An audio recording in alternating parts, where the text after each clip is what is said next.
Welcome back. UW-Madison Center for Dairy Research is on the hunt for a new part-time cheese taster. But before all of you apply for this job, the big cheeses tell our Arman Rahman it's not all fun and games. Yeah, guys, they say it ain't easy being cheesy. The position is officially called Descriptive Sensory Panelist. It's a paid part-time position with 3 months of paid training, learning the ins and outs of all things cheese.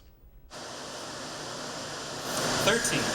Now hiring cheese taster. Serious inquiries only. It is a very kind of rigorous job. When the story went viral a little bit, people just kind of think, you sit down, you taste some cheese, you say whether you like it or not. When hot pizzas come out of the oven at the Center for Dairy Research, they're not gobbled up in minutes by a hungry crowd.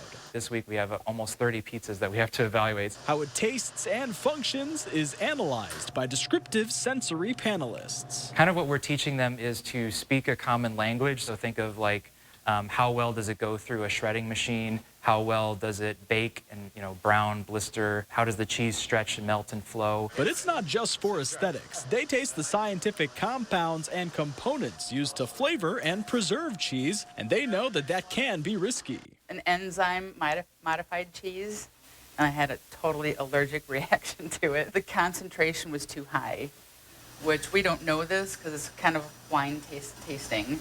And so the next thing you know, I'm like, Benadryl, quick. But now panelists have a sharper eye than most at the supermarket. You can see that on shredded cheeses, there's potato starch to keep the shreds separate.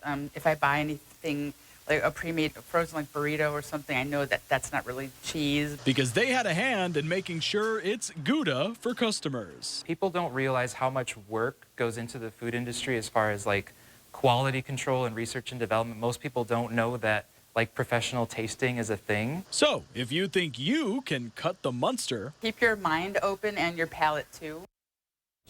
Now, the application period just closed today, but CDR coordinators say they are always looking for occasional tasters and testers at Babcock Hall. Good So stuff. there is hope for us yet. Too late. We didn't get our resumes in time.